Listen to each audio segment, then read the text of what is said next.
2023 সালে মাদ্রাজ হাইকোর্টে একটি ঘটনা। আরএসএস একটা মিছিল করবে বলে মাদ্রাজ হাইকোর্টে অনুমতি চেয়েছিল। আপনারা যথারীতি জানেন তো যে আরএসএস এর মিছিল থেকে ধর্মীয় বিদ্বেষ খুব ভালোভাবে ছড়ানো হয় কাকা।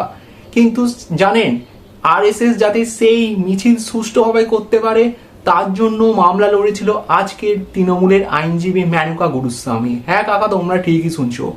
মেনকা গুরুস্বামীকে কাকা এখন তৃণমূল কাকা রাজ্যসভার সাংসদ হিসাবে পাঠিয়েছে। ঠিক আছে, বলা হয়েছিল সত্যি, যেটা বলার কথা না, 377 ধারা বিলোপে মেনকা গুরুস্বামীর অবদান কিন্তু অনস্বীকার্য ছিল। কেননা যে সকল লয়াররা লড়েছিলেন এই ধারা বিলোপ করার জন্য, মেনকা গুরুস্বামী কাকা তাদের মধ্যে ছিল অন্যতম।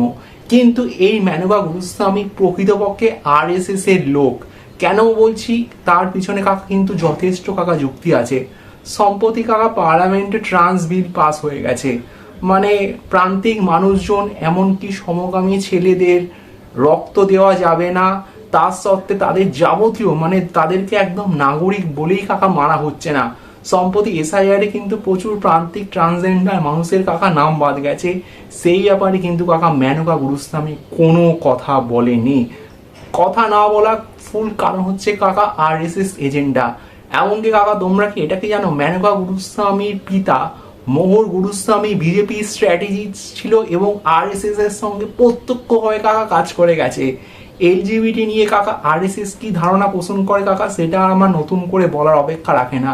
কিন্তু যেদিন কাকা মাদ্রাজ হাইকোর্টে আরএসএস এর হয়ে সওয়াল করেছিলেন মেনকা গুরুস্বামী, সেদিন কাকা অনেকেরই সন্দেহ হয়েছিল মেনকা গুরুস্বামী যেটা একটা জাস্ট কাকা ফেক ইমেজ, যে সে আরএসএস কে সমর্থন করে না, সে এলজিবিটি সমর্থনে কথা বলে। কিন্তু আদতে কাকা মেনকা গুরুস্বামী আরএসএস এরই লোক, আর সেটা কাকা তৃণমূল খুব ভালো করে জানে। তা সত্ত্বেও কাকা আরজিকর আন্দোলনকে দমন করার জন্য হাইকোর্টে কপিল সিব্বলের নেতৃত্বে যে সকল লয়ার কাজ করেছিল, এই মেনকা গুরুস্বামীও কাকা তাদের মধ্যে অন্যতম ছিল।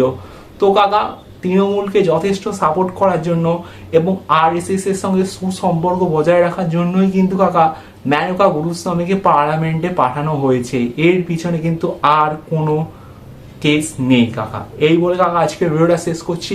তোমাদের সঙ্গে দেখা হবে কাকা পরবর্তী পরে অন্য একটা ভিডিওতে।